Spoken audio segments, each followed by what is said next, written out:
Salut à tous et bienvenue dans ce 117e show en presque live. Depuis quelques semaines, c'est du presque live à Mix Réflexion, mais c'est pas grave parce qu'on était déjà en train, en off, avant d'enregistrer, de reparler de ces bons vieux lives qu'on avait pu faire. Certains, ou même, il n'y aurait pas eu besoin de nous, on aurait pu juste laisser les invités parler tout seuls. Ça aurait fait le job, et pour ça, on vous laisse aller regarder dans les archives sur YouTube, sur mxreflexion.com. Vous avez 116 lives derrière. Et là, on est parti pour le numéro 117. Et toujours pareil, hein, on retrouve toujours le même protagoniste en face de moi, celui qui gère le son, celui qui gère l'image, le dieu du digital, c'est Blaise Abadi. Comment ça va, Blaise? Ça va très très bien, le dieu, tellement de dieu qu'on le fait en presque live parce qu'en live c'est un peu plus compliqué, mais ça va très très bien. Content de se retrouver, de retrouver un invité que l'on a déjà eu, avec qui on va parler d'un petit peu de cross, d'enduro, on va revoir un petit peu ce qui s'est passé ces derniers jours dans la sphère de la moto, mais en tout cas ça fait très plaisir. Et avant d'aller plus loin, Nico, je te laisse le présenter pour ceux qui ne le connaissent pas. Et ouais, si aujourd'hui on a eu un nouveau champion du monde en catégorie MX2, on a aussi dans notre live un gars qui a été champion du monde d'enduro à plusieurs reprises, champion de France aussi en enduro et en motocross. C'était à la belle époque du junior. Il devait avoir 8 ans lui, ou à l'époque où il était en junior. Mais c'est le grand, le légendaire team manager du team ORC Honda, c'est Mathias Bellino. Comment tu vas, Mathias? Bonjour à tous. Écoutez, ça va plutôt pas mal. Content d'être parmi vous à nouveau. C'est que la première fois, ça s'est pas trop mal passé. Donc ça fait plaisir. Ouais, c'est vrai que la première fois, on n'avait pas eu de bug et tout avec toi. Tout c'était un monde merveilleux. Parce que je sais que la semaine dernière, on a été pas mal critiqué. J'avais remplacé soudainement David Villemain. Enfin voilà, c'était la pagaille Oh dans les non, fenêtres. il y a des gens qui t'ont critiqué, non, vraiment? Et ouais, d'ailleurs, c'est pour ça qu'on t'a comme invité. Ça m'a fait plaisir que tu m'écrives suite au live de la semaine dernière. Mais est-ce que tu peux nous parler un petit peu de cette saison 2020 et de comment ça s'est terminé pour vous? Bah, écoute, c'est vrai que ça a été une saison compliquée pour tout le monde. Euh, Nous, en enduro, on a réussi à sauver un championnat quand même. Donc il y avait 3 courses au programme pour le championnat de France. On a fait 2 qui se sont parfaitement bien déroulées, avec un super travail du promoteur Jean-Luc Miroir et de la Fédé de tout le monde. Et puis voilà, la dernière, ça c'est un petit peu plus compliqué, dans le sens où c'est vrai qu'on savait que ça allait être délicat, mais le lundi, feu vert de tout le monde, tout est bon, la course, le club, tout le monde est opérationnel, donc c'est parti. Et puis la nouvelle, elle tombe le mercredi midi, donc sachant que tous les pilotes sont déjà sur place pour faire les recos. Comme quoi, sur le Facebook de la mairie de la ville du Luc en Provence, c'est annulé, officiellement annulé, quoi. Donc là, tout le monde se pose un peu des questions. Et moi, en ce qui me concerne, on n'était pas très loin, donc on a pas mal de chance. On avait 3 heures de route pour le mécano. Et du coup, il devait partir le soir. Je lui ai dit, écoute, attends un petit peu, qu'on voit ce qui se passe. Finalement, on n'avait pas de réponse le soir. Je lui ai dit, écoute, demain matin, tu te lèves et dès qu'on a des nouvelles, je te dis, quoi. Et puis, ça a pas mal traîné. Ça a pas mal traîné. On devait avoir une réponse le jeudi midi, donc. Et ça a traîné jusqu'au soir 17h. Moi, j'ai eu la chance de pas avoir envoyé le mécano encore. Donc, on va dire que c'est à moindre frais pour moi. Donc, quand la nouvelle est tombée, malheureusement, par contre, c'était quand même une grosse déception parce qu'on est compétiteur avant tout, qu'on est là pour faire des courses. Et 3 courses, ça aurait été vraiment quelque chose voilà, ça aurait sauvé le championnat, ça aurait été vraiment plausible, tu vois. Et tout le monde était prêt, les pilotes étaient sur place, les organisateurs, vous imaginez bien que une journée avant la course, ils ont tout fini.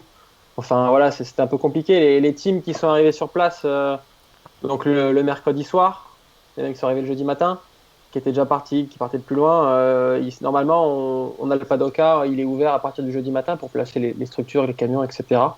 Et puis là, du coup, ils ont attendu toute la journée du jeudi sur un parking, tout était fermé, tout le monde était en attente. Et finalement, le soir, 17h, il s'est avéré que la course était annulée. Donc c'était un peu compliqué.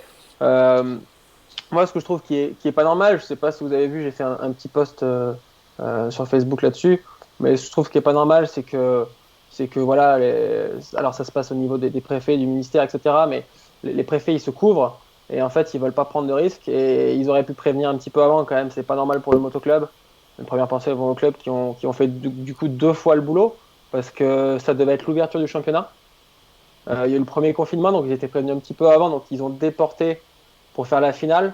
Toutes les courses se sont bien passées et ça arrive à 2 jours près pour eux.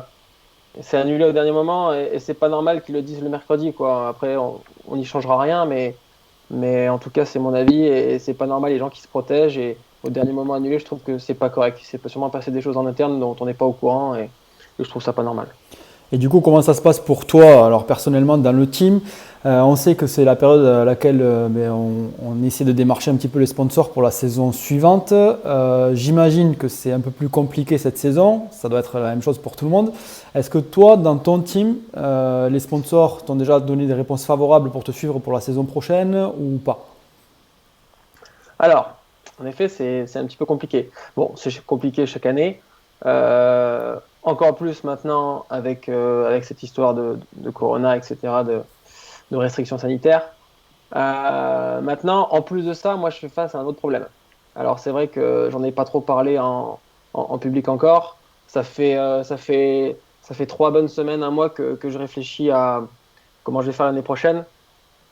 Et aujourd'hui, alors j'en ai pas encore parlé aux partenaires vraiment, mais je sais pas trop comment je vais faire et si je vais repartir tout simplement. Parce que sans parler des budgets qui sont un point important évidemment, mais ils viennent presque en second plan en ce qui me concerne. Parce que la situation est la suivante. En fait, moi j'ai créé le team quand, quand Husqvarna KTM se sont retirés du mondial. Du coup, moi, tous les pilotes officiels se sont trouvés sans guidon. Euh, Moi, il y avait des endroits où je voulais pas aller, etc. En fait, pour idée d'aller sur des Honda. Donc, c'est pour ça que j'ai créé mon team en partie avec un ami Greg Gisson. On a créé le team pour moi sur des Honda pour déjà mettre un pied dans l'écurie. Et voilà, en 2018, c'est parti comme ça, avec des Honda et mon propre team. Ensuite, j'ai eu mon accident. Bon, forcément, ça a été un peu compliqué. Et puis, le team, c'était pas du tout ma priorité. Et puis du coup, au mois de novembre 2018, ça faisait 2 mois et demi que j'étais tombé et je savais pas trop quoi faire, mais je me suis rendu compte que si le team continuait pas, l'impulsion qu'on a mis, il allait jamais repartir. Donc, je me suis dit, écoute, on va essayer de le faire continuer. Donc, j'ai commencé à passer quelques coups de fil dans ma chambre d'hôpital et les partenaires, ils ont suivi vraiment. J'ai eu beaucoup de soutien de leur part et ça c'est vraiment quelque chose dont je me souviendrai toujours et ça m'a fait chaud au cœur et ça m'a surtout permis de continuer et de pouvoir avoir une vie bon, bien différente, pas celle que j'espérais, mais c'est quand même excitant de pouvoir entraîner des jeunes, de créer son propre truc et j'ai appris plein de choses. Donc on est reparti en 2019 avec des pilotes qui n'étaient pas forcément faits pour être sur le devant de la scène, mais le but c'était simplement de continuer. Et on a quand même eu un titre de champion de France avec Antoine Cric notamment. Donc ça a été une belle saison. Et puis mon objectif c'était de monter en gamme en 2020. Et c'est ce qui s'est produit grâce au fait que j'ai pu trouver un partenaire extra sportif. Donc vous le connaissez tous maintenant, j'ai fait assez de pub cette année. C'est la nouvelle boisson complément alimentaire et énergétique Ring Blue. Donc qui m'ont fait confiance et qui m'ont apporté un gros soutien cette année, ce qui m'a permis de prendre un pilote qui ne paye plus. Leur budget, le budget qu'ils m'ont apporté m'a permis de prendre Hugo Blanjou, qui sur le papier était un très bon choix et qui aurait dû faire une très belle saison avec nous. Et le but c'était d'aller taquiner les meilleurs, que ce soit en championnat de France, aller se battre avec Théo Espinas qui a fait une saison extraordinaire, qui d'ailleurs va être sûrement champion du monde junior ce week-end ou le week-end prochain au Portugal. Et du coup, d'aller espérer chercher un ou deux podiums de journée en E2 en championnat du monde. Et donc voilà, on a passé un step en termes de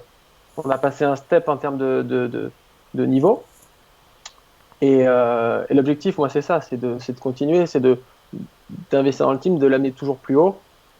Et en fait, aujourd'hui, il se trouve que je suis face à un mur.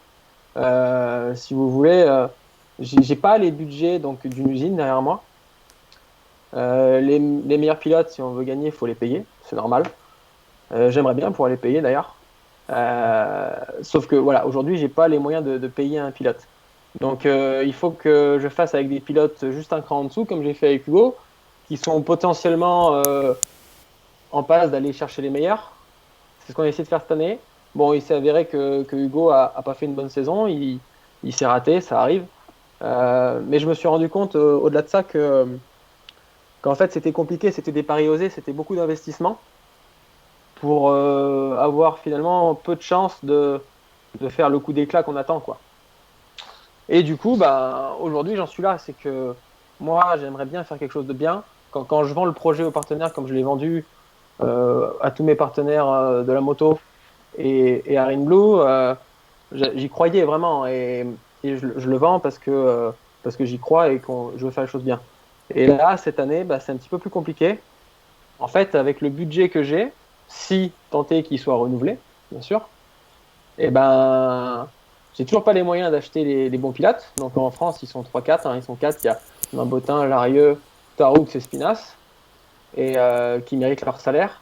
Et puis après, derrière, en fait, aujourd'hui, le constat est qu'il n'y a personne, à mon sens, qui est capable d'aller les chercher.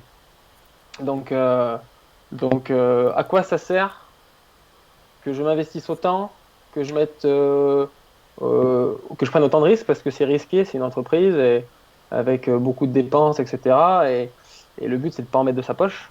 Est-ce Et que tu penses, excuse-moi, je te coupe Mathias, mais est-ce ouais. que tu penses que, bon, cette saison elle a été vraiment particulière, mais est-ce que tu penses que si tu avais réussi le pari en une année, tu vois, de propulser par exemple Hugo, qui allait taper Théo Espinaz par exemple, tu penses que ça aurait débloqué un autre budget pour l'année d'après pour justement avoir ce fameux pilote que tu aurais pu payer? Bah, En une malheureusement, saison, pas je veux dire, est-ce que forcément. la saison, est-ce que c'est une année charnière vraiment, ou est-ce que c'est vraiment du travail sur 5 ans, 10 ans? Comment tu l'évalues toi? Bah, je pense qu'en fait, alors, chaque année, on espère que ça ira mieux et que les efforts payent. Mais de toute façon, les partenaires techniques donc, qui me soutiennent, qui me donnent le matériel en partie, ça va être très difficile de leur demander de l'argent, d'augmenter les budgets en ce qui concerne eux, faudrait vraiment être devant en championnat du monde. Et là, on passe un step et là, on a du budget. Mais derrière ça, c'est compliqué. Donc, au niveau de eux, malheureusement, même si Hugo avait fait une très belle saison, ce qu'il aurait pu faire, hein, je le répète, ça m'aurait sûrement pas permis d'augmenter mon budget d'une façon conséquente pour pouvoir passer au-dessus. Parce qu'après, les pilotes, quand il faut commencer à les payer entre 50, 100 ou 120 000 euros à l'année, déjà, on n'est même pas parti en fait, qu'on a déjà sorti ça pour avoir le pilote, bah, c'est compliqué, il faut l'avoir le budget quoi. Et, euh, et donc du coup, donc j'en étais que du coup, je suis face au mur que derrière, bah, c'est beaucoup d'investissement et de risques. Et aussi, je vends un projet au partenaire et quand il n'est pas mené à bien, bah, moi j'ai l'impression d'avoir échoué. Comme quand j'étais pilote et que je faisais une mauvaise saison. Sauf que là, ça engageait que moi. Quand j'étais pilote, je pouvais m'en prendre qu'à moi-même. Là, aujourd'hui, il y a plein de paramètres, de facteurs. Et c'est ça qui est intéressant. Moi, j'ai fait ce que j'ai pu cette année. Je pense qu'en termes de com, on a fait du bon boulot.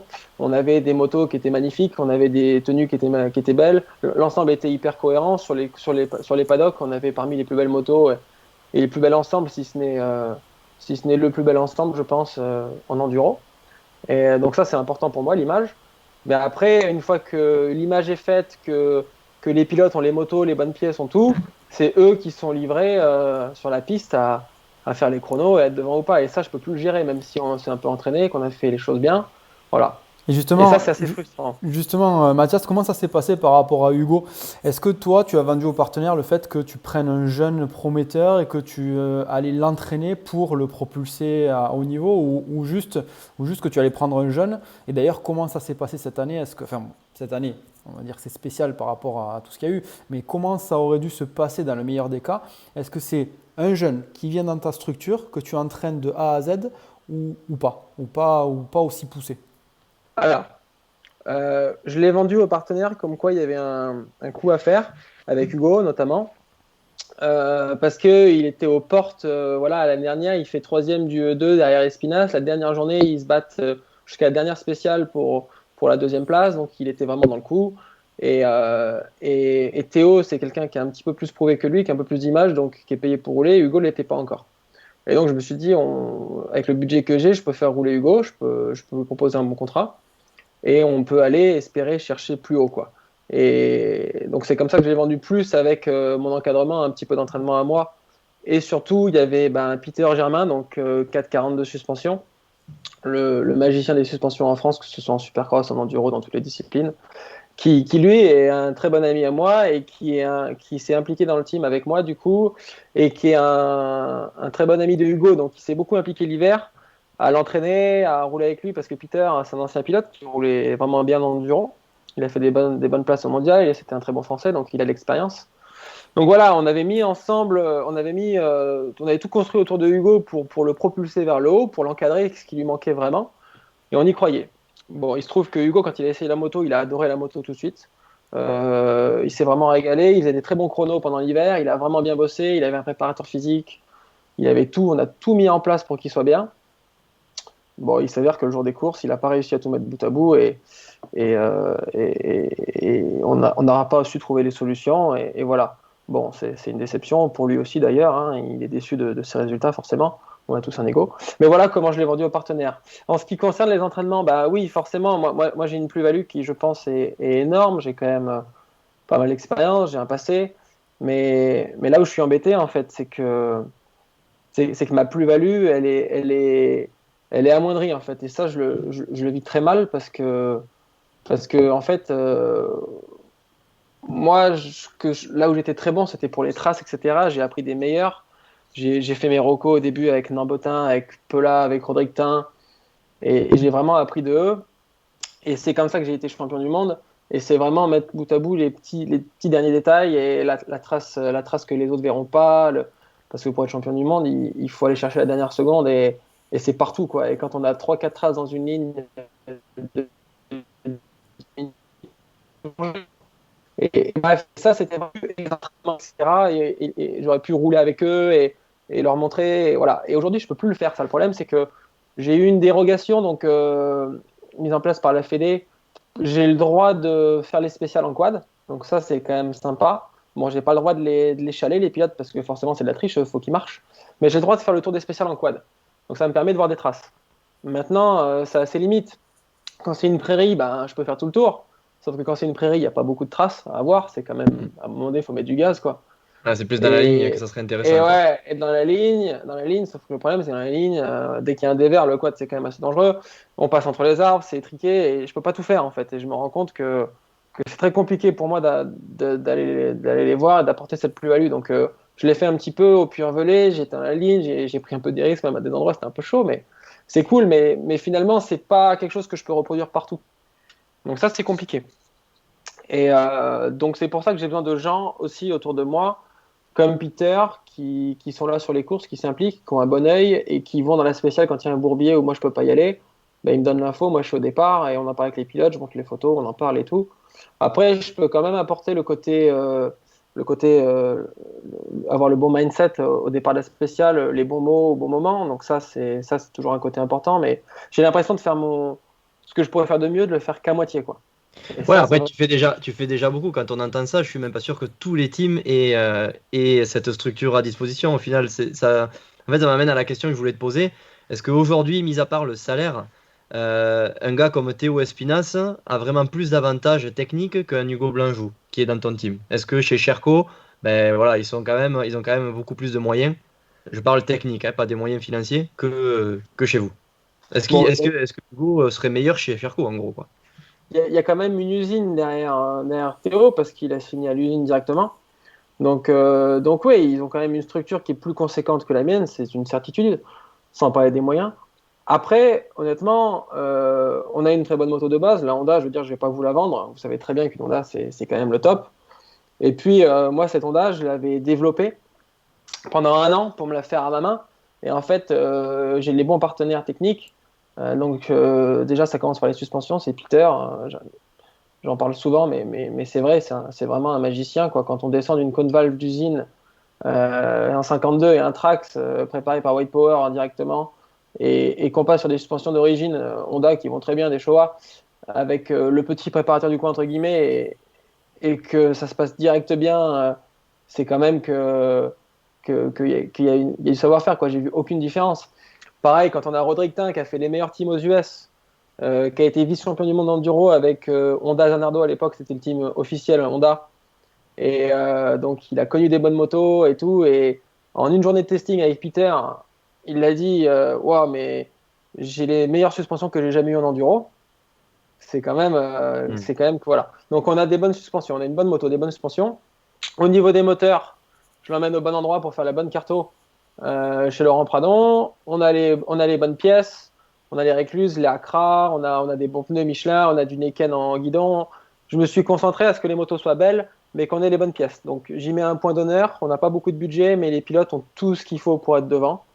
Ils ont les bonnes marques et ils ont suffisamment pour s'entraîner, pour faire la course. Et ils ont exactement les mêmes motos en course et à l'entraînement. Donc ça, c'était ce qui était pour moi le primordial.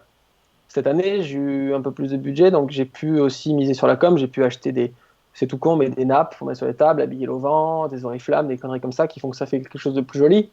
Mais le fond y est. Donc pour répondre à ta question, euh, non, Hugo ne serait pas meilleur sur la Charcot. D'ailleurs, Hugo va rerouler l'année prochaine. J'ai une petite idée de là où il va aller. On verra bien s'il est meilleur ou pas. Il ne pourra pas être pire de toute façon parce que ça a été une saison catastrophique. Mais je ne pense pas malheureusement qu'il va se transcender et qu'il va pouvoir faire les podiums qu'il n'a pas eu accès aujourd'hui.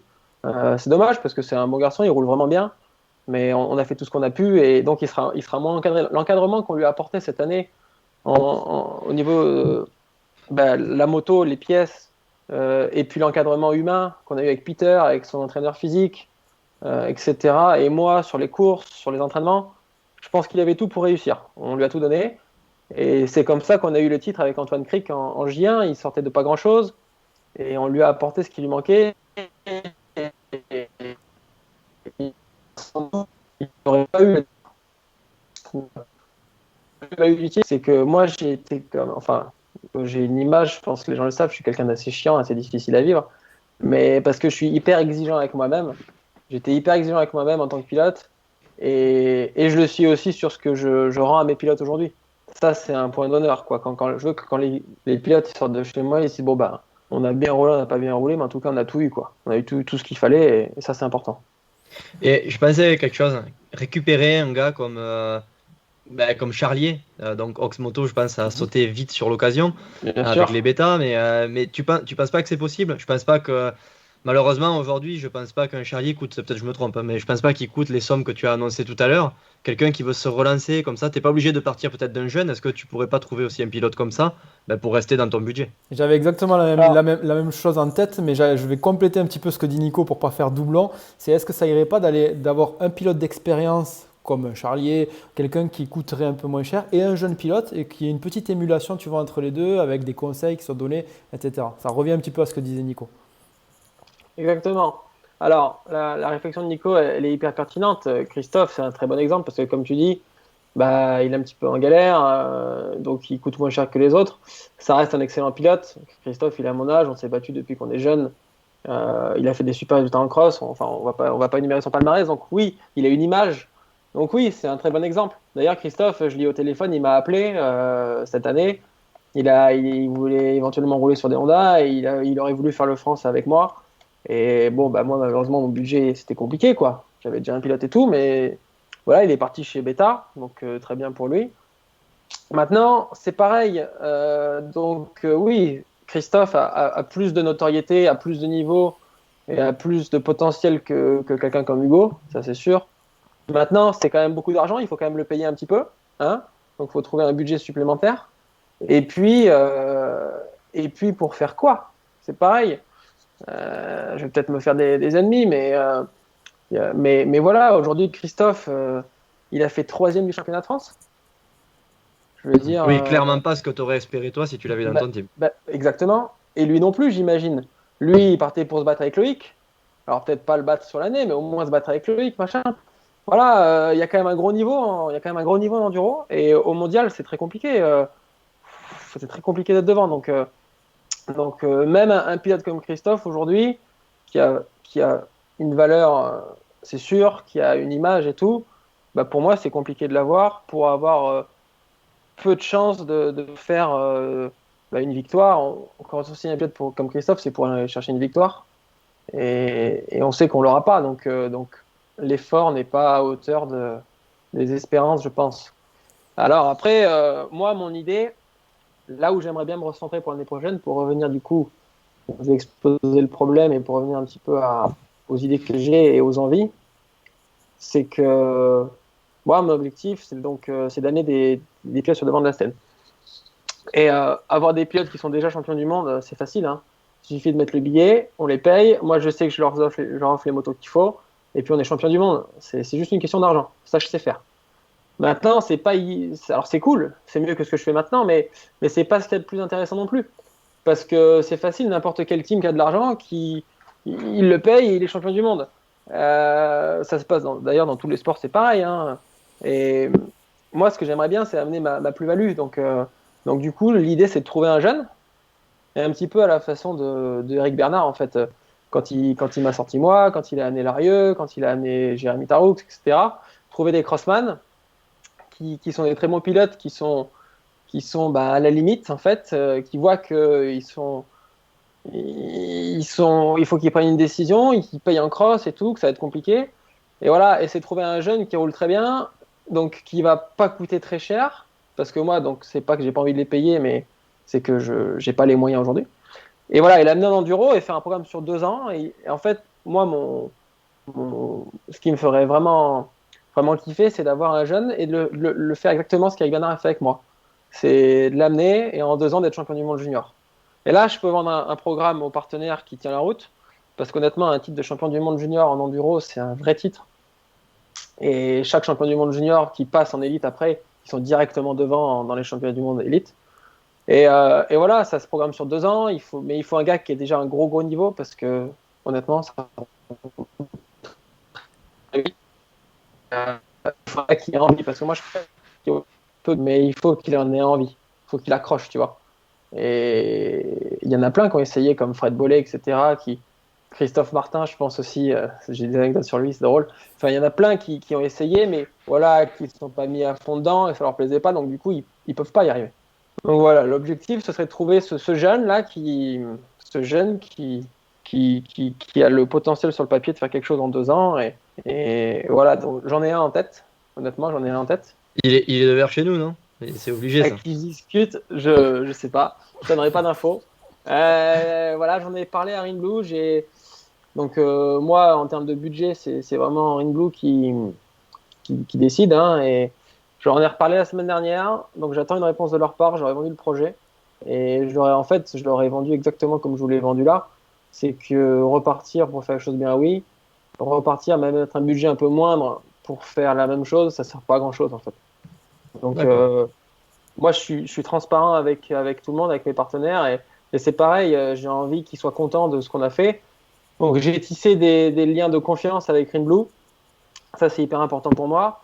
Et ils sont contents de ce que j'ai fait cette année, en termes de communication, etc. Et voilà, j'ai gagné leur confiance. Et maintenant ils comptaient pas repartir l'année prochaine. Ça a commencé la conversation par on repart pas, parce que vous savez ce que c'est, hein. C'est vrai qu'ils ont mis de l'argent pour pas grand chose, on n'a pas eu beaucoup de courses. Tout le budget qu'ils ont mis, maintenant, ils auraient dû avoir plus de retombées en termes de compétition, d'endroits, de tout. Et voilà, ils les ont pas eu, et ils se disent que. Ils peuvent pas partir maintenant. Nous, depuis la dernière fois qu'on avait fait un live avec toi, on a rempli les frigos de Rinblue et tout ça. Non, ils peuvent pas partir, sinon on va devoir tout jeter. En plus, t'exagères, t'en as même pas bu une goutte, je suis sûr. D'ailleurs, tu en enverrais un, faudrait que tu goûtes. Donc voilà. Donc à la base, ils étaient pas trop chauds, et puis je leur ai quand même dit que j'avais cette idée-là. J'aurais parlé de ce pilote-là et pourquoi. Faut savoir qu'ils y connaissent rien à la moto, donc faut vraiment tout leur expliquer. Et ils m'ont dit, bon, écoute, fais-nous un mail, dis-nous combien ça coûterait, et on étudie. Donc je suis en attente de leur réponse. Comme ça, au moins, vous savez tout, hein, je suis transparent aussi. Et j'attends de voir aussi ce pilote, s'il est vraiment décidé à passer en enduro ou pas, parce que c'est pareil. Moi, faire un effort comme ça pour quelqu'un qui n'a pas spécialement envie, ça sert à rien, quoi. Faut un gars qui ait envie, quoi. Donc voilà, je suis en attente de ça. Si ça se fait, ce serait vraiment cool. Ça me ferait vraiment plaisir, et on partirait sur une saison avec des gros objectifs. Et si ça se fait pas, Bah, je pense malheureusement que le team il s'arrêtera, quoi, tout simplement.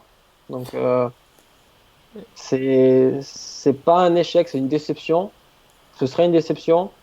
Après, c'est pas un échec parce que j'ai fait les choses bien, je pense. J'ai fait tout ce que j'ai pu, j'ai fait les choses bien et je suis face à la réalité, quoi. Donc, je peux pas faire mieux. Il faudrait plus de budget pour faire mieux. Et beaucoup plus, c'est pas qu'un peu. Et voilà, et on est dans une conjoncture qui est compliquée. Et je pense que bah, vous avez plein de team managers, de pilotes toutes les semaines en live qui vous disent un peu la même chose. Donc voilà, moi le but c'est de faire les choses bien. Et si je peux pas les faire bien, je les fais pas.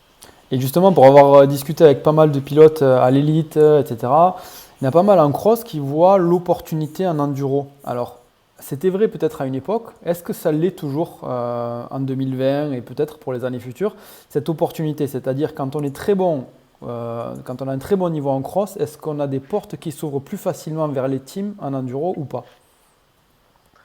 Oui, forcément.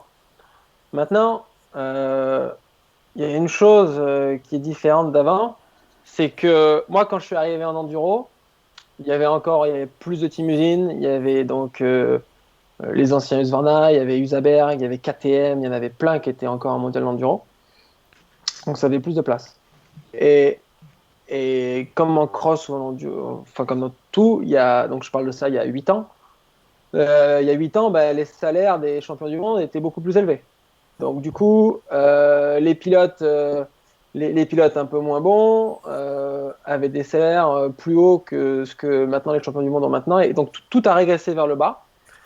Donc c'est plus compliqué pour les teams de payer des pilotes qui n'ont pas fait leur preuve encore. Comme j'ai eu la chance moi à l'époque, comme lui qui a eu sa chance, on était des très bons pilotes de cross. Mais c'est vrai qu'on avait un problème enduro, c'était un risque quoi. Hmm. Et, et donc du coup, bah, qu'un pilote les teams d'enduro, forcément, mais ils sont pas fous, ils sont comme moi, il faut qu'on ait un pilote motivé, parce que si c'est un pilote qui va cracher dans la soupe et qui vient là par défaut, par dépit, ça sert strictement à rien. Ça fera plus de mal à l'image du team et à l'image de la discipline en plus que le positif, donc c'est pas intéressant. Et puis, il faut avoir le pilote qui va bien. Donc c'est pour ça que c'est plus simple d'avoir des pilotes juniors en fait. Parce que quelqu'un qui roule bien, mais qui a 25 ans, qui arrive en enduro, il lui faudra au moins 2 ans pour apprendre, si ce n'est 3, voire 4 si vraiment il doit être bon pour être champion du monde. 4 ans, il faut le payer pendant 4 ans à faire des erreurs, c'est compliqué. Et puis, il y a un gros, je le répète, il y a un gros niveau pour être champion du monde enduro GP ou pour être sur le podium enduro GP, voire même sur le podium de n'importe quelle catégorie en élite. Il faut avoir un gros niveau et de l'expérience. Et donc, c'est pour ça que c'est plus simple d'avoir un pilote junior qui roule bien en cross. Parce que les juniors, si vous voulez, ça s'arrête à 18 ans en cross. En enduro, avec le permis, ça s'arrête à 23 ans. Donc, ça permet d'avoir un pilote qui a déjà fait de l'élite en motocross, un peu comme moi. Moi, à 18 ans, j'étais déjà en championnat de France élite. D'ailleurs, j'avais fait vice-champion de France derrière Xavier Bogue à l'époque, en 2010. Et j'avais fait une saison de Grand Prix MX1 à 18 ans quasiment complète, pas les overseas. Et je payais pour rouler concrètement à cette époque-là. Donc quand on m'a fait une proposition dans un team usine pour aller en enduro et de passer de pilote tout frais payé à pilote payant, la marche elle est énorme et j'ai sauté sur l'opportunité. Bon, il se trouve que ça s'est bien passé, que j'ai fait une super première saison et que la deuxième année j'étais champion du monde junior. Donc c'était top, puis ça a lancé ma carrière et je regrette pas ce choix. Donc il faut chercher un pilote qui a déjà fait de l'élite à haut niveau et qui a une vingtaine d'années maximum. Comme ça, il lui reste 2-3 ans en junior. Et là, c'est quelque chose qui, à mon sens, est concret et parlant quoi, pour avoir des bons résultats. En junior, ça permet de commencer une première marche pour l'expérience et puis ça lance la carrière du pilote après l'enduro. Donc, Tu voilà penses un peu l'idée. tu penses qu'il vaut me prendre un gars comme ça qui a fait de l'élite et qui peut être encore junior en enduro, ou plutôt prendre carrément un gars qui n'a fait que de l'enduro toute sa carrière et qui est encore un junior? C'est une très bonne question. Alors, pour y répondre très, très rapidement, je pense que c'est la premier choix. C'est ce que tu as dit. Moi, je pense qu'un très bon pilote de cross qui arrive pas à trouver des teams et qui paye et qui arrive directement en junior, il y a des chances de bien faire. Si vous voulez, aujourd'hui, euh, Je vais prendre un exemple simple. Il y a 3-4 bons juniors en France, en enduro, dont maintenant Antoine Cric, donc, qui a été champion de France l'année dernière en 2019 avec nous. Et donc, qui avait payé pour rouler l'année dernière, qui s'était saigné parce qu'il n'a pas beaucoup d'argent, ce jeune. Et son titre, etc., l'a propulsé à la Charcot Academy. Il a trouvé un guidon, donc Charcot Academy, c'est pas l'usine, c'est le team français, mais qui font du très bon boulot et qui ont des gros budgets. Et du coup, aujourd'hui, il roule gratuit. Il a ses frais de déplacement, il a ses primes, bon, forcément, ça c'est normal. Et il a tout ce qu'il faut, il a un mécano, il a un appartement au team et tout, donc on peut considérer que c'est un pilote. Et il est en junior. Et le problème, c'est qu'Antoine Cric, il roule très bien, il est hyper motivé, il progresse. Mais aujourd'hui, Antoine Cric, pour moi, je pourrais essayer de le récupérer, mais c'est pareil, on ne sait pas s'il va être sur le podium du mondial l'année prochaine. Il peut, peut-être éventuellement, mais c'est pas gagné, loin de là. Et donc, investir le même prix que ce que j'ai investi dans Hugo ou etc. cette année pour ne pas faire de podium, c'est trop risqué pour moi. C'est la même chose. Tandis que si on prend un pilote de cross qui est déjà devant en championnat de France élite, qui a déjà fait des GP, qui a quand même, malgré tout, malheureusement, c'est un fait, un bagage technique au-dessus d'un junior d'enduro qui a fait que de l'enduro toute sa vie. Je veux dire, sur un terrain de cross, déjà, il école 5 secondes au tour. Donc déjà, il y a quand même une base. Après, il faut qu'il progresse en enduro, etc. Mais un pilote de cross qui a un très très bon niveau en cross pourra toujours progresser plus facilement qu'un enduriste qui a moins de bagages et qui aura plus de vitesse à prendre en saut, etc. Mais c'est de la vitesse vraiment taper dans les trous, dans les ornières. Ça s'apprend en motocross, hein, ça s'apprend pas en enduro. C'est plus simple d'apprendre à rouler sur une spéciale vierge glissante quand tu es un crossman et que tu arrives en enduro que aller avec le level quand tu es un enduriste, tu es un cross, je pense. Donc du coup, oui, il vaut mieux un crossman qui roule bien au même âge qu'un enduriste qui a fait que de l'enduro, malheureusement pour les enduristes français. Mais c'est ce que je pense. Du coup, tu nous as dit que l'année prochaine était encore incertaine. Est-ce que tu as, toi, personnellement, des plans B? C'est-à-dire, si le team ne poursuit pas, est-ce que tu as déjà envisagé cette possibilité? Est-ce que tu sais déjà ce que tu feras l'année prochaine si malheureusement ça ne fonctionne pas? Bah, c'est une bonne question. Alors, premièrement, je sais que ce sera compliqué parce que je suis un enduro depuis 7 ans en tant que pilote, 2 ans en tant que team manager. Et honnêtement, je me rends compte qu'en fait, je suis un passionné. Je suis devenu un passionné de ce sport. Je suis content d'y être, ça me fait vraiment rêver. Quand il n'y a pas eu de course cette année, j'étais pas bien. Et donc, je sais que si ça s'arrête, bah, j'aurai mon quotidien qui sera moins rempli, beaucoup moins de choses à gérer, beaucoup moins de problèmes d'ailleurs. Mais ces problèmes, je les prends avec plaisir, comme j'ai dit dans le live avant, parce que ça m'occupe et ça m'enlève un peu mes vrais problèmes de la vie de tous les jours et ça me fait penser à autre chose. Et ça me donne des objectifs parce que quand on a des problèmes à régler, au moins on est occupé à les régler. Et bref, ça occupe l'esprit. Et donc ça m'enlèvera tout ça. Donc forcément, je le vivrai pas très bien. Alors, est-ce que je peux éventuellement peut-être trouver un jeune que je peux entraîner? Donc aller sur les courses, faire de l'entraînement avec lui. Ça peut être quelque chose éventuellement. Mais après, sinon, quitte à ce que le team s'arrête, ce qui n'est pas l'objectif, je le répète, je travaille encore pour que ça continue. Je vais me concentrer sur moi, en fait, je pense. Et je me suis rendu compte cette année, notamment avec Hugo, j'ai pas parlé de Valérian, parce qu'on en parlera après quand même, je vais mettre un petit mot sur lui, parce que ça s'est très bien passé avec Valérian, il a fait des très bons résultats. Mais je me suis rendu compte que, je l'ai un petit peu dit tout à l'heure, moi j'ai apporté tout ce que je pouvais à Hugo, l'encadrement possible, le matériel, etc. Et puis si le pilote il a un problème, que ce soit un problème mental, un problème avec sa copine ou qu'il n'a pas envie de rouler, et il fera pas de résultat. Et ça, je peux pas le gérer. Et ça, c'est frustrant.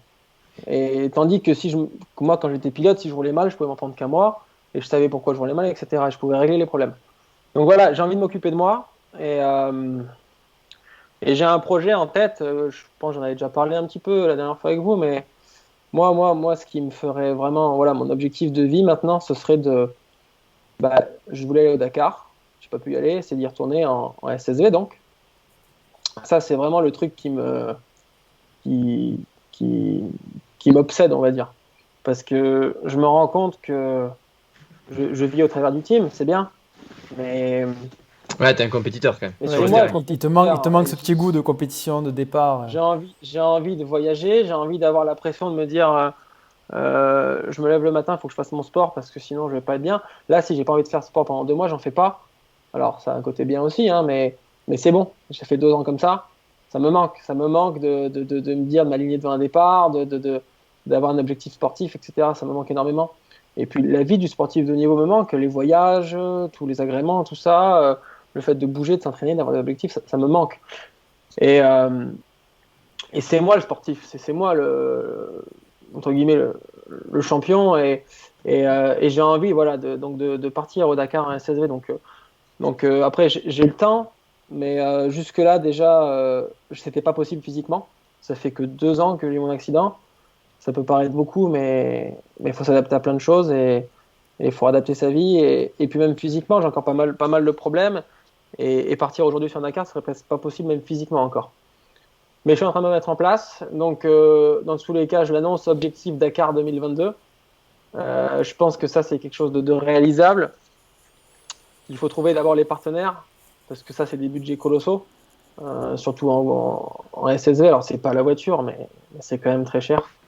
Et puis, il y a aussi le fait que j'ai une situation particulière.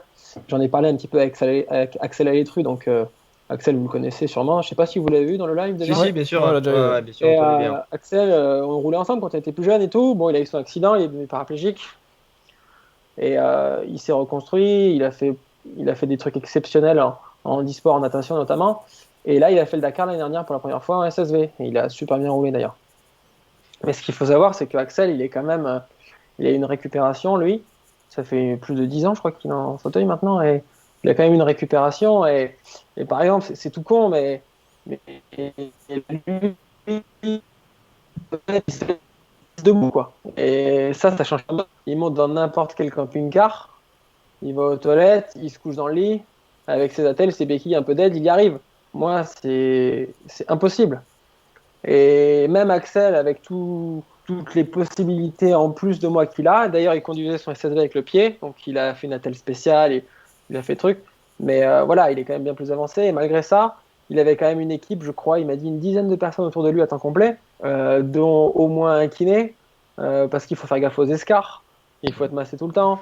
Voilà. Et donc ça, c'est un budget qu'il faut prendre en compte. C'est beaucoup plus cher en fait qu'un pilote normal. Vous, demain, vous êtes sur le Dakar, ça coûte combien un team? On paye tant, ça coûte tant. Ben, nous, c'est un tiers, voire 2 tiers, voire le double en fait de plus pour le côté médical en fait. Et moi encore plus dans le sens où ben, il va me falloir un camping-car aménagé spécialement pour que j'ai mon confort le soir. Un camping-car dans lequel je peux monter, dans lequel mon fauteuil peut rentrer et dans lequel ce soit accessible et que je puisse aller aux toilettes et que je puisse prendre ma douche, etc. Donc voilà, ça demande une grosse préparation. En plus de ça, en plus du côté budget et organisation, il y a le fait que si j'y vais, c'est pareil. Bon, je vais pas gagner la carte tout de suite, mais si j'y vais, c'est pas pour me promener, quoi. C'est pour essayer de faire les choses bien. Axel, il a fait un podium, je crois, dans sa catégorie, et c'est super. Moi, c'est pour essayer de faire quelque chose comme ça. Et aujourd'hui, je suis un pilote de moto. Je suis pas un pilote de 4 roues, donc il faut que je m'entraîne, il faut que je fasse des courses, et il faut de la préparation. Donc il faut que voilà. Donc ça coûte de l'argent aussi. Donc voilà, si j'y vais, ça demande quand même une grosse préparation. Donc si le team s'arrête, j'en profiterai pour me concentrer à 100% là-dessus. Ah bah t'as annoncé Dakar 2022, mais est-ce que tu arriverais... Bon, allez, de toute façon le team va pas s'arrêter, on est positif, ça va continuer, on en est sûr, on a des canettes, comme je t'ai dit, enfin, on a du Red Bull partout chez nous, donc il faut pas que ça s'arrête. Mais du coup, est-ce que tu arriveras à amener les deux de front? Parce que là, pour le coup, ça fait de la recherche de partenaires pour le team Honda ORC, plus pour le Dakar 2022. Ouais, ouais, alors c'est sûr que ce serait pas simple. Mais j'ai bon espoir. J'ai bon espoir de mener les deux de front. Si ça repart comme je veux l'année prochaine, je vais m'organiser un petit peu différemment. Euh, et euh, ouais, je serais capable de faire les deux. J'aurai pas 36 pilotes, on va se concentrer vraiment sur un en particulier, un deuxième pour faire un team, et puis voilà. Et je pense que ouais, ce sera possible. Ce sera possible. Et ce D'accord. sera plus simple de faire le Dakar si je fais pas le team, c'est sûr. Après, mais de toute façon, c'est une question de budget. Si j'ai les budgets, je pourrais m'organiser. Ouais, C'est ce que je veux d'accord. dire. C'est surtout une question de budget. Il faudrait que je trouve du temps pour le temps que je passe à trouver les budgets pour le team. Je le passe pas à trouver les budgets pour le Dakar, par exemple. Donc, si j'ai les budgets, par contre, si j'ai les budgets pour les deux, si on me dit demain, voilà, j'ai les budgets pour les deux, bah, c'est beaucoup de temps en moins. Et du coup, bah, là, pour le coup, je pourrais me concentrer à faire le team bien. Ça, ça fait 2 ans maintenant que je le fais. Je suis quand même un peu plus routiné. Et puis, je pourrais prendre du temps pour moi pour m'entraîner pour le Dakar. Ouais. Justement, le team, t'en as parlé beaucoup avec Hugo Blanjou. Donc, c'était l'objectif, voilà, clairement, c'était de prendre un jeune, de le faire monter, devenir champion de France, de suite être, ben voilà, enfin, c'est que ce soit ton petit protégé et de le faire gagner. Mais tu avais aussi Valérian Debeau, qui a été 2 fois champion de France, si je me trompe pas.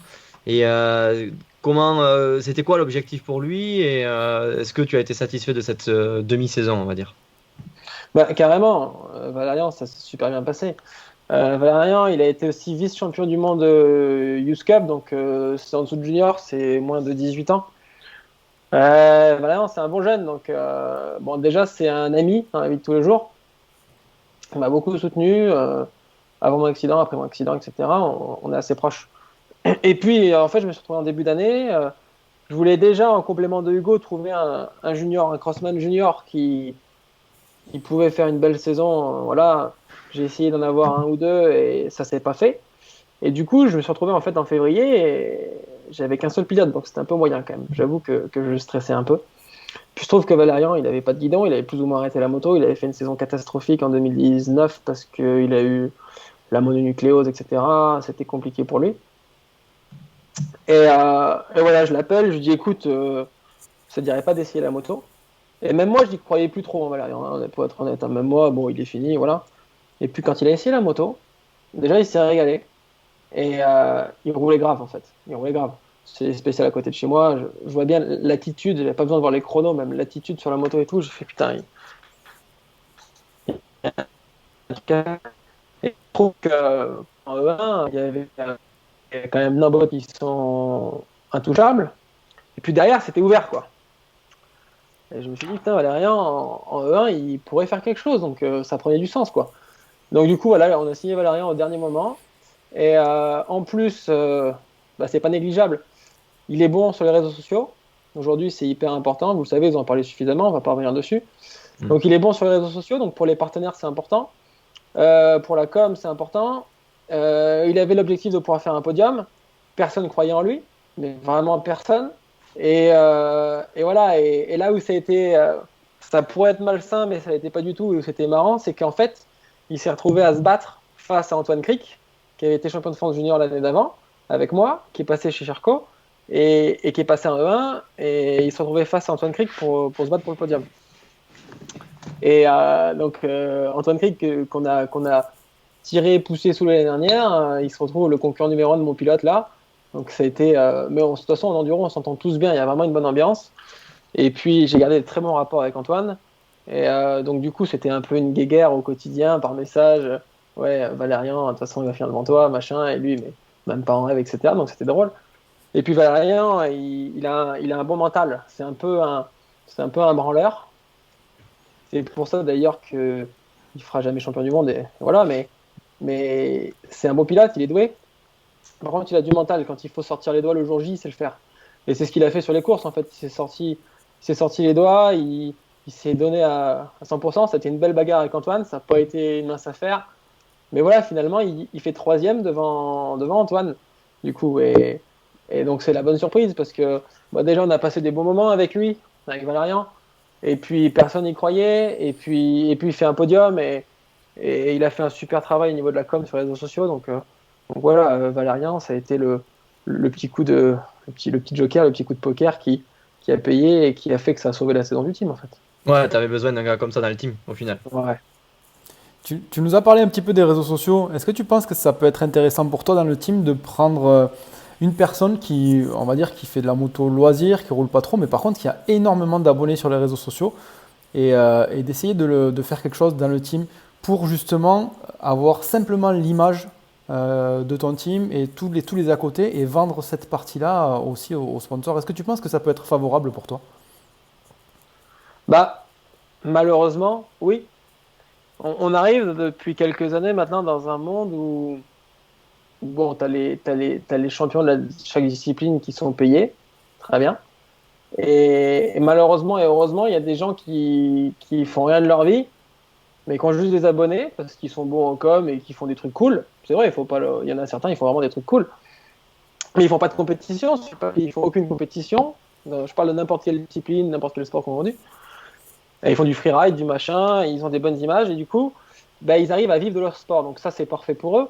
Mais je trouve que c'est un petit peu déloyal pour des gens qui s'entraînent tous les jours, qui bossent au maximum leur physique, la diète, etc., qui prennent des risques. On va parler de moto, donc du coup, qui prennent des risques sur la moto, etc. Et, et qui, alors ils ont quand même un salaire fixe, mais s'ils sont pas attitrés, ils touchent pas les bonus. Et tu as des gars comme ça qui font de la moto pour s'amuser, qui font des vidéos et qui s'entraînent moins, qui s'entraînent forcément, mais qui s'entraînent moins et qui sont autant payés, si ce n'est mieux, parce qu'ils ont des followers. Donc du coup, c'est un petit peu pervers à ce niveau-là pour les sportifs. Maintenant, pour un team, carrément. Carrément. Et d'ailleurs, Valérian, dans tous les cas, même s'il faisait pas de résultats, il était intéressant parce que il a un petit compte Instagram qui marche bien à 12K. Enfin, c'est quand même pas mal, sachant qu'un Calario qui est champion du monde, il en a 12 aussi, qu'un Spinas, il en a 12. Euh, et puis il fait des trucs cool, Valérian. Je sais pas si vous le connaissez, d'ailleurs, ça peut être intéressant de l'inviter dans un live un jour parce que il y a plein de choses à dire, vous verrez, il partage une bonne humeur aussi. Et, euh, et donc voilà, il communique super bien et rien que pour ça, déjà, c'était intéressant. Et je l'ai pris un petit peu pour ça à la base. En plus, il y avait l'objectif de faire le podium, qu'il a réussi. Et Valérian, je l'ai à peu près pour ça. Donc oui, oui, c'est sûr que un deuxième pilote qui fait que des réseaux, c'est bien. Bah, après, ça n'existe pas non plus. Là, j'en vois pas sur le papier. Le top, c'est d'avoir un pilote qui fait des résultats. Et parce qu'il y a des résultats, il y a des réseaux sociaux costauds. Et là, ça vaut vraiment le coup de le payer. Ouais. Ah, bah, t'as un Graham Jarvis qui fait ça à son âge. Bon, lui, c'est un extrême, ça n'a rien à voir, mais c'est vrai qu'il est impressionnant parce que tu vois des vidéos de Jarvis, c'est lui qui les publie, ou du moins son entourage très proche, et ça fait vraiment naturel du coup. Là, pour le coup, t'as le combo parfait, c'est le mec, c'est une machine de guerre en extrême, et en plus de ça, en réseaux sociaux, il frôle la perfection, quoi. Exactement, mais ça, par contre, c'est un vrai athlète. Bon, c'est un des pilotes les plus. On parle d'enduro, personne connaît l'enduro, mais tout le monde connaît Jarvis, donc c'est bien que le gars, il est bon. Mais en plus, sans parler de son âge, qui est exceptionnel, il fait des résultats. Donc forcément, ça, c'est le combo parfait. Euh, Maintenant, ça vaut cher. Un pilote comme ça, d'ailleurs, je sais même pas combien il est payé. Pourtant, c'était mon coéquipier à l'époque. J'ai jamais trop su les salaires en extrême, un peu combien ils sont payés, ces gars-là, mais je pense qu'ils sont pas malheureux, surtout un gars comme lui qui a beaucoup de followers et de vues. Chaque vidéo qu'il poste, il boit une tête de rockstar et il a 500 000 vues, quoi. Donc, c'est impressionnant, quoi. Bon, j'ai cru qu'à un moment donné, tu allais signer Nico Bombin un contrat pour l'année, vu qu'il il fait beaucoup dans ses vidéos. Lui qui a Ah, il j'ai fait cru- beaucoup dans ses vidéos, ouais. Moi, j'ai Ah, cru j'ai qu'il vu allait qu'il passer à essaye des l'enduro, tu sais, motos. vu qu'il est Honda à fond aussi. Pourquoi il pose cette question à Mathias? Il croit qu'il va rentrer dans un team ou celui-là. Bon, C'était pour écoute, toi, j'essayais de te quand, placer, quand on Nico. finit le live, on s'appelle, d'accord? On va trouver un truc. On va se débrouiller. Ouais. Bon, sinon, on avait une question aussi par rapport mais au Team 2B, tu sais, qui est allé en enduro un petit peu avec Soub et Julien Roussali. Est-ce que ces performances-là t'ont étonné un petit peu à toi? Est-ce que ça t'a, tu vois, des pilotes pur enduro, pur cross, pardon, qui viennent en enduro sans trop d'expérience, juste par une opportunité de confinement, on va dire. Est-ce que ça t'étonne ces résultats-là? Euh, Tu parles de quoi comme résultat, en fait? Parce que Ben, les Ouais, résultats, par exemple, non, de c'est Julien, pas étonnant. Julien tu sais, Roussali, qui a fait des résultats qui sont Non, assez mais honorables. oui, bien sûr. Non, mais je vais développer. Mais alors non, ça m'étonne pas. Et au contraire, même ça m'étonne à l'inverse. Ils n'ont pas été assez bons, en fait, je trouve. Alors attention, je vais m'expliquer parce que dit comme ça fait Ouais, ouais. pareil. Bon, Soub, c'est un ami à moi. On s'est tout le temps au téléphone. D'ailleurs, un pilote de plus qui fait préparer ses suspensions par 442. Donc Peter, donc, quand il a dit Juste, qu'il allait je en te coupe endurer. 2 minutes, Mathias, avant qu'on ait ça en commentaire dessous. Vous avez échangé, vous avez switché. Donc Nico, tu t'appelles Mathias et Mathias, tu t'appelles Ah, Nico. ça y est? C'est bon, ça Aïe, y est. aïe, aïe, Ça y est, ça y est. Ah là le là, petit je bug est t'avais dit, apparu. C'est bon. Nico, je t'avais dit, si ça apparaît, jamais plus on se parle. Bon, bah Ouais, voilà, c'est ça, il me l'avait c'est bon. annoncé, Mathias. C'est Bon, bon. on essaiera de faire un petit montage de bricoler un truc. Mais c'est le bug de l'heure de live. T'as Ouais. trop Mais parlé. pour toi, c'est tout bénef. Un beau gosse comme moi, forcément, c'est. Mais moi, par contre, du coup, c'est plus compliqué.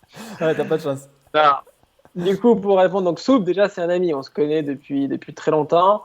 On s'était un peu perdu de vue. Et puis, après mon accident et tout, on s'est revus, etc. C'est un ami. On s'est tous les jours, on s'envoie un message quasiment, des conneries sur Instagram, etc. Il habite de l'autre côté du Ventoux, là, à une demi-heure de route de chez moi. Et donc, quand il est passé en enduro, il a déjà, donc, il fait déjà préparer par 4,42 en Supercross.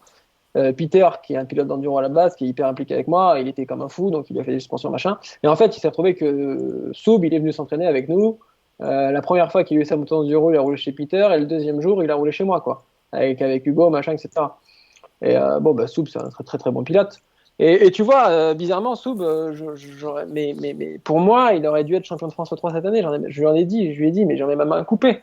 Bon, après, il y a Antoine Maguin qui est venu, donc un Belge, qui roule quand même très bien, qui a de l'expérience et tout, qui est devant un mondial. Donc quand j'ai su qu'il y avait Antoine, ça aurait été plus compliqué. Mais Soub, qui a eu, entre guillemets, du mal à faire un podium, j'ai trouvé ça étonnant, quoi, parce que parce qu'il pilote beaucoup mieux en termes de pilotage que tous les autres sur le championnat de France. Mais par contre, on en revient au fait que bah, c'est quand même une discipline à part entière, qu'il y a des petits choix techniques comme les mousses, etc., qui malgré tout font la différence. D'ailleurs, puis on voulait dans le gras, à Saint-Agrève, la dernière épreuve dans le gras, dès qu'il a changé la mousse, on lui a passé une mousse à Hugo. Ah ben, euh, d'un coup, une mousse à la bonne mesure, hein, c'est pas une mousse spéciale, hein, c'est juste une mousse à la bonne mesure. D'un coup, il est passé de se battre pour la 5e place au podium de chaque officiel. Et puis le lendemain, il fait son premier podium. Et donc, ouais, il y a des choses à mettre en place. Mais par contre, voilà, après aussi, au-delà de ça, il n'y a pas que la mousse. Il était métamorphosé. Moi, j'y suis dans les spéciales à chaque fois, hein. Je le voyais rouler, que ce soit au Puy-en-Velay. Bon, c'est la première, c'était dur en plus. Ou le premier jour à Saint-Agrève, il n'a pas l'attitude qu'il avait en motocross quand il est confiant, avec les épaules engagées, machin. Il a les épaules sorties dans le virage. Il est à contre-temps, il accélère pas, il freine pas, donc forcément, ça marche pas. Puis dès qu'il a commencé à prendre du plaisir à comprendre comment ça marche, son premier podium. Et d'ailleurs, Soub, il a pris beaucoup de plaisir dans l'enduro. Il ne fera pas sa discipline favorite, mais il a quand même pris beaucoup de plaisir. Et je crois qu'il aimerait bien même garder sa moto d'enduro dans le garage pour aller en faire avec nous de temps en temps. Voilà. Et ensuite, Julien, je le connaissais pas du tout. Je le connaissais pas du tout, enfin de nom, juste comme ça. Et c'est des gens très sympas, très très très calmes, très très discrets. Et puis Peter l'a vu rouler donc avant l'entraînement avec Soub justement. Il m'a dit purée, il roule grave et tout, Julien, il roule grave. Et moi je l'ai vu rouler au training au Puy-en-Velay donc avant l'ouverture là. Et ouais, j'ai dit on a le nouveau champion de France junior là, c'est sûr quoi. Je veux dire, il a un style parfait. En plus, il a un style adapté à la discipline et tout. Et il roule très bien et tout. Et il s'est trouvé que lui, il était étonné de faire podium à la première journée. Mais en fait, pour moi, c'était pas étonnant. Et d'ailleurs, j'étais étonné qu'il gagne pas, en fait, presque. Ouais, t'étais limite déçu, quoi. Pas déçu, mais ouais, j'étais étonné qu'il gagne pas, tu vois. Bon, et finalement, il s'est retrouvé en J2, donc la catégorie junior la plus relevée.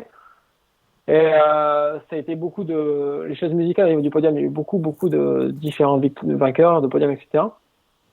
Et il aurait pu être titré s'il y avait eu le Luc qui partait pour. Il aurait pu encore être titré, donc ouais, donc j'étais pas loin de la vérité au niveau de Julien. Mais donc non, ça m'étonne pas, et on en revient à ce que je disais, bah exactement, un Julien Roussailly, c'est typiquement le bon exemple. Et d'ailleurs, Julien, j'aurais bien voulu le signer l'année prochaine. On était un petit peu en pourparlers, ça aurait été un des deux pilotes qui m'intéressait. Et parce que là, il y a vraiment du potentiel, il y a quelque chose à faire. Alors, il n'a pas fait de JP, etc., mais c'est un bon pilote de supercross, c'est un bon pilote de cross. Et il a un bagage technique suffisant pour être devant un junior en championnat de France directement. D'ailleurs, il l'a prouvé dès cette année, sans entraînement, sans rien. Et je pense que c'est un gars au mondial qui aurait galéré la première année, mais qui dès la deuxième année pouvait se battre pour un podium en championnat du monde. Après, du coup, il a eu la chance de, a priori, trouver un bon contrat en cross. Il avait eu deux ou trois propositions. Il y en a une qui s'est concrétisée, je l'ai eu au téléphone la semaine dernière. Ouais, parce qu'on a vu que c'était terminé avec 2B, mais il n'y a rien eu d'officiel annoncé de son côté, il me semble. Rien d'officiel encore. Mais voilà, il va sûrement annoncer dans pas longtemps qu'il a signé avec quelqu'un. Et tant mieux pour lui. Mais sinon, ouais, ça aurait été un des deux pilotes que j'aurais pu présenter aux partenaires avec qui j'aurais aimé travailler et cru. Voilà. D'accord. Alors, tiens, parce qu'on a avancé pas mal, mais on n'a pas posé une seule question des abonnés. Il y en a eu quelques-unes sur Instagram. La première, celui qui a dégainé le plus vite, tu ne me croiras pas. Parce que d'habitude, c'est le plus rapide. C'est Théo Bollet qui nous a écrit j'avais une question et je préfère m'abstenir. Donc voilà ta question, là, Théo Bollet. Ah, bah super, c'est hyper pertinent, merci Théo. Alors attention, tu dis qu'il dégaine pas vite, mais t'inquiète pas que si c'est une femme, il dégaine assez rapidement, y a pas de problème. Donc, On imagine. Bon, là, juste, Après, on a- un point technique. Hein. Là, c'est l'ingénieur de l'image qui vous parle. Mathias, du coup, tu as disparu entre-temps. Donc là, moi, je te vois plus. Donc, Voilà, donc bon, voilà. bon, c'est pas une grosse perte. c'est pas grave. Donc du coup, moi, je suis à la place de Mathias, mais Mathias n'est plus là. Bon, en fait, là, c'est le live, ça part à n'importe quoi. On va faire des questions des J'aurais abonnés. eu beaucoup plus de conquêtes si les filles me voyaient pas, hein, ça c'est clair. Hein, si on pouvait se cacher. Ah oui, c'est ça. Donc, mesdames, allez de suite à la fin du live. Je te rassure, il vaut mieux ça que tu prennes la place à Nico parce que là, tu n'aurais pas eu du tout de conquête. Là, c'était fini. C'est pas sympa comme ça. Bon, on peut pas être un peu sérieux ici. On lisait les questions des Allez, abonnés. vas-y, pose des Vous avez questions. plus rien à foutre, quoi. Et Bah, toi, en même temps, les questions que tu poses, elles sont pas très sérieuses. L'autre qui dit j'ai une question mais j'ai pas la poser, c'était hyper pertinent. Merci Théo. ouais, voilà, après, c'est ça nos abonnés aussi. Désolé. Attends, excuse-moi de te couper encore, mais vos abonnés, ils sont à l'image des gars qui tiennent la chaîne. Hein, si tu veux, ça peut pas, le niveau il peut pas être très élevé. Hein. C'est vrai. C'est pas faux. Bon, on a RB NX235 qui nous demande qu'est-ce que tu penses des nouvelles mesures annoncées pour les rally raids en ce qui concerne les roadbooks, les vitesses, etc. Est-ce que tu as un avis là-dessus? Bonne question. Bon, le rallye raid, on peut pas dire que j'étais pilote de rallye. Hein. J'ai fait 2 entraînements et 2 étapes dans ma vie. Donc, je suis quand même hyper novice là-dedans, même si je commençais à toucher du doigt le très haut niveau, que j'ai vu quand même comment ça se passait avec la meilleure moto du plateau, etc. Les meilleurs ingénieurs, mais en termes de sécurité, je peux forcément en parler un petit peu. Alors, il y a des mesures en place. Pour être honnête, je ne sais pas exactement toutes. Ils avaient parlé donc de réduire la puissance des motos. Ça, je crois que c'est en place, ça, non? Aucune idée. Très franchement, le rallye, moi, Très bien. personnellement, je sais pas. Il avait parlé de ça. Je crois que c'est en place. Et ça, par contre, pour moi, c'est une connerie. Il y en a un qui avait pensé, je crois, à ramener la puissance de la 4,5 comme la 2,5. Je veux dire, à un moment donné, il faut arrêter les conneries. Pour moi, c'est n'importe quoi. Quand on est planté dans une dune, on a besoin de puissance, on a besoin d'accélérer, de se faire plaisir sur la moto. On fait ça. On sait que c'est un sport dangereux. Je veux dire, moi, j'ai jeté la pierre à personne. Forcément, je pourrais revenir en arrière. Hein. J'éviterai l'accident, mais je suis pas content d'être là aujourd'hui. Mais par contre, j'en veux à personne, quoi. Je veux dire, c'est moi qui ai choisi d'être là-bas. On sait que pour moi, le rallye, c'est la discipline motorisée la plus dangereuse du monde. Mais 100 fois par rapport au motocross, au supercross, au MotoGP. Et voilà, on sait quand on y va qu'on prend des risques. Donc après, c'est vrai que si on peut les minimiser, c'est mieux. Alors cette histoire de puissance, pour moi, c'est débile.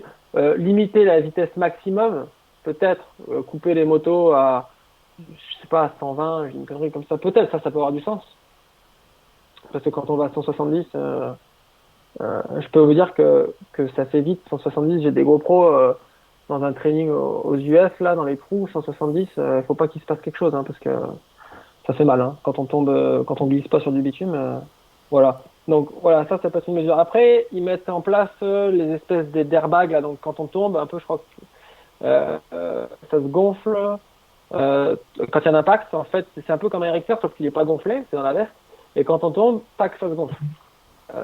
Ça, c'est une très bonne. Je pense que c'est une très bonne mesure. C'est une très bonne idée. Je sais pas si c'est au point, j'étais encore au téléphone avec Xavier Tiltré hier. On a passé 1 heure au téléphone. C'est un très bon ami à moi. Et très bon dans la discipline rallye. J'espère qu'il va faire un super Dakar cette année d'ailleurs, parce qu'il s'est bien préparé et puis il a tout pour. Et ouais, ça c'est une bonne chose. Je sais pas si c'est encore tout à fait au point, parce que le problème c'est que ça crée un problème. Donc, par exemple, en petite chute, on se couche dans un virage. Ça arrive tout le temps en moto. On tombe, il se gonfle. Qu'est-ce qu'on fait dans ces cas-là? C'est soit on jette la veste, on repart, donc on n'a plus de protection. Soit je crois qu'il faut le renrouler dedans, je sais pas quoi, le remettre. On perd, je sais pas, une dizaine de minutes, je dirais. Faudrait vraiment se renseigner exactement, mais je sais qu'on perd du temps. Donc ça, à partir du moment où le pilote il part pour une étape de 450 km, il tombe au 50e kilomètre, et il prend pas le temps de remettre son truc. Ça peut être un peu dangereux. Alors, imaginons qu'il n'ait pas de dorsale de protection comme on avait avant, dessous en plus, donc c'est-à-dire qu'il repart avec rien. Je pense que c'est à mettre au point encore, mais c'est une très bonne idée. Et pour le reste, oui, faire des roadbooks plus lents, forcément. Après, j'y étais pas, hein, forcément, parce que j'étais sur mon fauteuil déjà, mais le Dakar dernier, la première semaine s'est très bien passée. Tout le monde a dit que c'était difficile à navigation. Et ça s'est bien passé. Et la deuxième semaine, c'est là qu'on a eu tous les accidents, dont le tragique accident de Paolo qu'on a perdu. Mais parce que la semaine a été plus rapide et d'après ce que j'ai entendu, tout le monde trouvait ça dangereux. Et Paolo, si on voit où est-ce qu'il est tombé, hein, les images, quand on voit, quand il y a des secours qui lui portent secours, etc., on voit que c'est un endroit où ils sont à bloc et qu'il y avait des trous. Et j'ai pas vu la chute, personne l'a vu, mais il a dû se faire éjecter comme un pantin. Et voilà, à un moment donné, donc là, ça prendrait peut-être du sens d'avoir une limitation de vitesse des motos. Bien que moi, je suis tombé à même pas 60 km/h et je me retrouve en fauteuil. Donc après, à un moment donné, il n'y a pas de vérité et on fait un sport dangereux et voilà, on peut tomber à 60 km/h, se retrouver tétraplégique, pire que moi, ou on peut tomber à 150, rouler et repartir sur une égratignure. Donc à un moment donné, ça, c'est des paramètres qu'on peut pas. On a retrouvé Mathias, c'est bon pour finir ce live quand même, ça nous chagrine, ça chagrine notre producteur, donc c'est bon, on t'a retrouvé. Mathias, il nous reste une question en fait des abonnés, parce que les autres qui a pas mal répondu, c'était concernant tes projets, quel type de pilote tu aimerais avoir dans ton team. Et on a Rémi qui nous demande ce que c'est une journée type pour toi. Bon, ça fait pas rêver, hein. Ça fait pas rêver une journée type. Ouais, mais c'est intéressant quand même. C'est intéressant parce que tout à l'heure, tu disais que tu te considérais pas comme un sportif de haut niveau, mais je pense que quand tu vas annoncer ce que tu fais dans une journée, peu de monde serait capable de le faire aujourd'hui. Ouais, je sais pas, non, bah, de toute façon, je vais pas me faire mousser.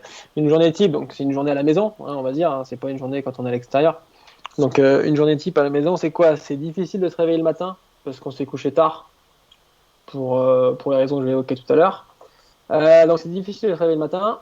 Déjà, ça commence par un minimum une heure, une heure de préparation, donc minimum, ça peut des fois durer 2 heures. Donc déjà, je sais que je perds entre 1 heure à 2 heures le matin pour aller aux toilettes, pour prendre ma douche, pour m'habiller, pour me préparer, pour faire tout ce qu'il y a à faire. Je vous passe les détails.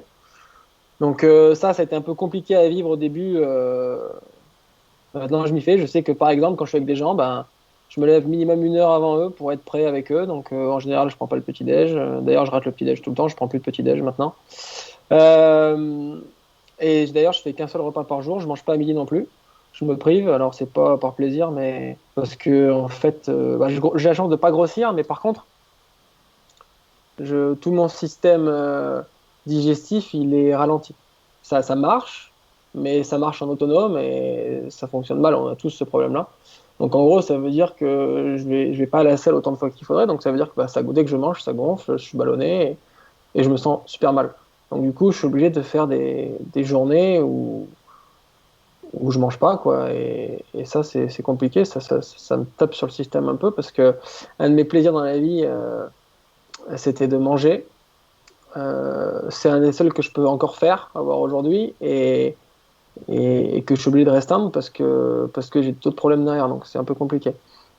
Donc je profite d'essayer de pas manger quand je suis chez moi, parce que quand on est à l'extérieur, on passe toujours devant un resto, on passe toujours devant une boulangerie, on est toujours avec des potes qui mangent, donc là, bah, je fais une vie normale. Donc quand je suis chez moi, je mange pas, donc du coup, il faut trouver des occupations. Donc ouais, le matin, je me prépare, en général, je suis prêt fin de matinée, et puis là, je fais pas mal de mails, pas mal de coups de fil, donc je gère les partenaires pour l'année prochaine pour repartir. Je gère plein de trucs comme ça. Après, les assurances, j'ai un crédit, j'ai des trucs, la banque. Il faut que j'aille souvent à la pharmacie, donc je vais faire un tour. Je passe à la banque, à la pharmacie, machin. Je prends 1 heure et demie, 2 heures pour aller dans le patelin à côté de chez moi. Et puis je rentre et j'essaie d'en profiter que je suis chez moi parce que de toute façon, je peux pas le faire quand je suis extérieur. De faire quand même une séance de sport minimum. Je passe minimum 2 heures à 2 heures et demie dans ma salle. C'est pas grand chose. Par contre, ce que je fais, hein, c'est pas 2 heures et demie à bloc, mais voilà, j'y vais parce que bah, déjà, forcément, je me trouve pas hyper comment dire, hyper séduisant. Du coup, donc si en plus j'ai un gros bide et que j'ai plus de bras, je le dirais très mal. Donc j'essaie de me maintenir en forme. Donc j'y vais, je fais un peu, je fais du ski erg que j'ai pu m'acheter d'ailleurs grâce à vous tous. Du ski erg, je fais un petit peu de trois renforcements musculaires au niveau du haut du corps juste pour être dessiné un peu, pour être un minimum en forme. Et puis après, je passe 1 heure et demie, voire 2 heures. euh, Sur le vélo, en fait, j'ai un vélo que j'emmène avec les bras, qui fait donc tourner les jambes. Et ça a plusieurs avantages. Ça a l'avantage que bah, déjà, ça fait tourner les jambes, donc ça favorise la cardiovascularisation. Donc par exemple, ça fait tourner le sang, etc. Et puis quand j'ai des blessures aux jambes, ça aide à cicatriser, parce qu'on ne cicatrise pas. Ça aide un petit peu le système digestif aussi, parce que ce qui fait que vous digérez, c'est le fait d'être debout et de marcher tout le temps et de taper, taper, taper. Ça fait que les aliments ils descendent et forcément vous digérez. Et donc voilà, je fais ça. Ça a un gain aussi important. Que le problème, c'est que vu que je bouge pas, que je digère pas, par contre, je le ressens dans la spasticité. J'ai énormément de spasticité dans les jambes. C'est quoi? C'est-à-dire que bah, ça part du ventre. Je sens que tout part du ventre. Quand mon ventre va pas, ça me fait des impulsions dans le ventre. Je sens mon ventre qui travaille. C'est pas agréable. Et ça part dans les jambes directement. Donc, par exemple, quand je tends mes jambes, elles se tendent pas, elles se tendent pas. D'un coup, elles partent, elles se tendent, elles montent en l'air et elles tremblent comme ça. Elles font comme ça pendant 1 ou 2 minutes et après elles se posent enfin. Pendant ce temps-là, bah, par contre, mes jambes, je les sens pas, mais mon ventre, j'ai mal au ventre. Donc c'est hyper agréable. Pareil, mes jambes, une fois qu'elles sont tendues, si je veux les récupérer pour m'habiller, c'est une galère sans nom. Heureusement que j'ai de la force dans les bras, mais j'y mets les deux mains, je tire de toutes mes forces et tac, elles lâchent enfin. Par contre, dès qu'elles sont pliées à 90 degrés, ça va mieux. La spasticité s'enlève. Et donc cette spasticité, elle s'amoindrit quand on fait des efforts physiques. Donc du coup, bah, faire tourner les jambes, quand je sors de mon vélo, je le sens que je suis mieux, quoi. Je suis mieux, donc voilà, je fais ça, ça me prend 2 heures, entre 1 heure et demie et 2 heures et demie par jour. D'ailleurs, je vais le faire après, là, quand on va raccrocher, je vais y aller. Et puis après, je reprends une douche, je mange et puis je me couche. Et puis là, c'est un moment un peu délicat parce que du coup, c'est le moment le plus compliqué, on va dire. C'est le moment où tu réfléchis, où tu te poses, t'es tout seul. Donc heureusement qu'il y a Netflix. Et c'est pour ça que je me couche tard, en fait. Depuis que je suis tombé, c'est les moments le moment de s'endormir, hein, c'est un peu celui que j'aime le moins. Et du coup, je me mets sur Netflix et j'attends de tomber de fatigue, en fait. Je tombe de fatigue et tac, je m'endors. Donc je m'endors jamais avant minuit. Je m'endors entre minuit et 4 heures du matin tous les soirs, quoi. Donc après là où je suis un peu, vu que je suis déphasé, je rattrape le temps que j'ai perdu un peu le matin. Souvent, je fais mes mails et tout. Là où je suis hyper productif à 9 heures, des fois, je mets même pas Netflix. J'aime pas repousser le lendemain la charge de travail que je dois faire. Donc, du coup, j'aime bien pour me coucher en disant j'ai fait ça. Et donc, du coup, des fois, ça me prend. Je fais mes mails importants, je prépare des commandes, je gère des trucs. Et je mets tout dans les brouillons. Et, et des fois, de 9 heures à minuit, en fait, je vais être sur l'ordinateur et c'est là que je vais travailler. Et après, je mets Netflix derrière à partir de minuit et je m'endors à 2 heures du matin, quoi. Donc voilà une journée type et le matin, j'ai plus qu'à me réveiller, j'appuie sur envoyer et puis tout est prêt.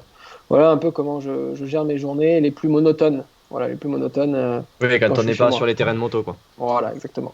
Et du coup, D'accord. Ouais, te mettre, comme tu le disais tout à l'heure, un objectif sportif, ça, tu penses que ça pourra venir à partir de quand, physiquement, en tout cas, l'objectif sportif pour toi? Bah là, ça commence à aller. Euh, Ça va mieux. Je suis quand même vraiment, vraiment autonome maintenant. J'ai de la force dans les bras, je commence à me bouger mieux. Le problème, c'est la spasticité. Mais ça, je me rends compte que ça fait 1 an qu'elle est vraiment arrivée et que je pourrais, que voilà, ça va être compliqué à gérer, que je pourrais plus jamais trop revenir en arrière. Au début, je pensais que c'était momentané, mais en fait, ça va être comme ça tout le temps. Et en fait, après, ce qui est dur à gérer, si vous voulez, mais même dans le quotidien, quand je vais chez les gens ou quoi, c'est tout ce qui est la digestion, les selles, etc. Et ça va être un gros problème parce que faut que j'aille aux toilettes 3-4 fois par jour. Quand je vais dans le buggy, je pourrais pas, quoi. Donc, il y a plein de problèmes comme ça qu'il va falloir que je gère. Et voilà, donc ce sont des choses à mettre en place. Et ça va être le plus compliqué à gérer, mais je me rends compte qu'en fait, je serai jamais vraiment prêt ce sera toujours un problème toute ma vie. Donc, je trouvais des solutions, des petits trucs qui m'aident. Je commence à trouver des solutions qui m'aident, mais ce sera jamais bon à 100%. Donc, à un moment donné, il faut se lancer, quoi. Et tu vois, il y a des journées où je faisais strictement rien, où je sortais pas de mon lit. Quand j'ai vraiment eu des périodes compliquées, ça va un petit peu mieux maintenant. Mais pendant 2 ans, là, j'ai galéré mentalement et il y a des journées où je sortais pas du lit, quoi. Et par contre, ce qui me sortait du lit, des fois, c'était les problèmes que j'avais avec le team. Il fallait que le pilote avait cassé telle pièce, il fallait la lui apporter, ou il fallait la commander, ou il fallait appeler le partenaire, ou quoi. Donc ça me bougeait, ça me faisait prendre mon ordinateur, ça me faisait penser à autre chose, et je me suis rendu compte que je prenais beaucoup de plaisir, en fait, à faire en sorte que tout se passe bien, que tout soit géré en avance et tout. Et je passais beaucoup de temps sur l'ordi à commander et à faire quelque chose de productif, en fait, ou à gérer des problèmes, ou appeler la banque, ou faire tout ce que tu veux, en fait. C'est ça qui m'a sorti du lit plus d'une fois. Et donc, si le team s'arrête, il faut pas que je retombe dans la monotonie. Donc, il faut que j'ai des objectifs sportifs et que j'aille faire du sport, que je sache pourquoi, et que je sorte de chez moi. Et quand je vais à faire du sport chez 3D Perform, une salle très connue là dans les Pyrénées, où ils accueillent pas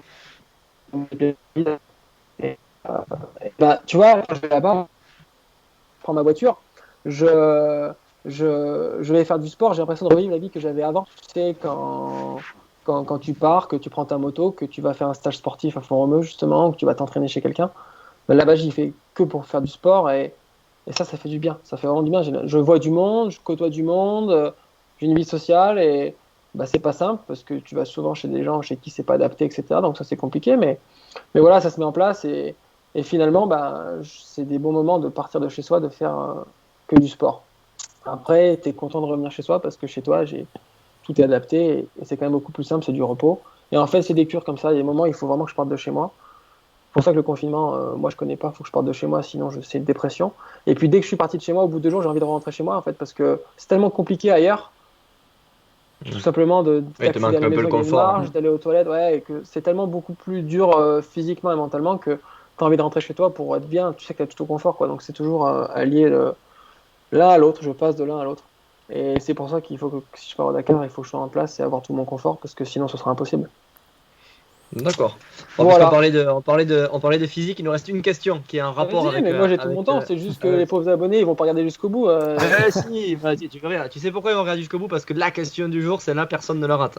Bientôt, ou pas d'ailleurs, on fera gagner des cadeaux genre, pour ceux qui arrivent jusqu'au bout comme ça. Mais nous c'est pareil, il faut qu'on recherche des sponsors, mais on est beaucoup moins vaillants que toi.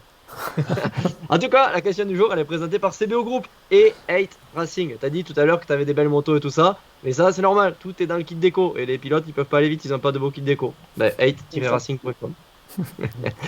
Du coup, cette question du jour, elle a rien à voir avec les sponsors ni quoi que ce soit, elle a à voir avec le sport comme je disais tout à l'heure. Est-ce que tu pourrais nous donner un conseil, Mathias, pour les enduristes? Quel est le meilleur entraînement hors moto qui permet de progresser en enduro? Est-ce que tu aurais un truc qui sortirait du lot? Voilà, comme ça, c'est compliqué. Non. Moi, j'aurais dit le VTT, personnellement. Oui, aussi, je vais y venir, mais oui, forcément VTT. Mais en fait, le problème, c'est que pour être bon en moto, il faut faire de la moto. Donc, c'est pour ça que j'ai hors moto, parce que le problème, c'est que les gens. Mais si tu veux, le problème, c'est que quelqu'un qui se prépare pour le Tour de France, il va avoir un physique en béton armé. Il va prendre la moto, tu prends n'importe lequel, celui qui a gagné le Tour de France, il fait un demi-tour et il a mal au bras pire que vous. Donc voilà. Donc après, ouais, le VTT, forcément, ça fait cardio, ça fait un peu de technique. Je dirais que c'est un bon complément, mais ça remplacera jamais la moto. Et puis après, il y a un truc qui est intéressant aussi, mais c'est toujours avec la moto, mais c'est de s'amuser. Tu vois, après une grosse journée d'entraînement, ou après une grosse semaine d'entraînement, tu prends ta moto que pour t'amuser. Quand tu fais du cross, tu vas sur le bon terrain de cross, bien préparé, et tu sais qu'aujourd'hui tu ne t'entraînes pas, tu vas t'amuser avec des potes, et tu fais des whips, et tu t'amuses. Et en enduro, surtout le mieux, et d'ailleurs même pour les crossman, je leur conseille vivement de faire ça, c'est de prendre une moto. Si c'est une moto de cross, d'aller sur un spot privé, et de s'amuser, de faire du freeride en fait, et de s'amuser, d'essayer de monter. Là, la côte, personne n'y est monté, le premier qui monte, des choses comme ça. C'est hyper ludique, c'est les meilleurs souvenirs que j'ai en moto de ma vie, et en plus ça fait progresser vraiment, parce qu'on apprend des choses. Et si on reste dans la moto, pour s'entraîner, enfin pour progresser on va dire en enduro, est-ce que c'est mieux de faire un peu de cross ou un peu de trial? Alors, eh ben, le trial, on y vient, j'y pensais aussi. Le trial, c'est top. Alors, je sais pas si ça apporte énormément pour un crossman. Je pense pas qu'il y en ait vraiment besoin. Mais pour l'enduro, le trial, c'est hyper important. Bon, j'ai toujours été une quiche, je dis ça, j'ai toujours été une quiche en trial. Toi, tu Mais, cabrais à bloc et puis ça passait. Ça passait très bien comme ça. ouais, j'étais un poil plus du côté bourrin, moi. Mais,